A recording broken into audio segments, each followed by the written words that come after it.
Proud at empowered Filipina. Yan ang nararamdaman ni kapuso actress Rian Ramos sa kanyang bagong pelikulang Miss Provinciana.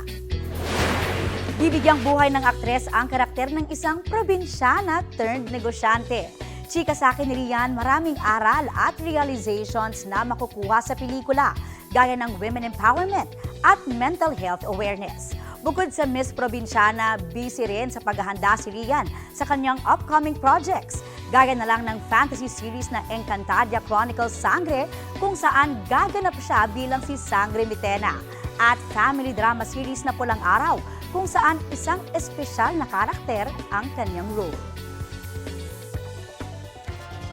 Kapuso, para sa mga maiinit na balita, mag-subscribe sa GMA Integrated News sa YouTube. Sa mga kapuso naman abroad, subaybayan nyo kami sa GMA Pinoy TV at sa www.gmanews.tv.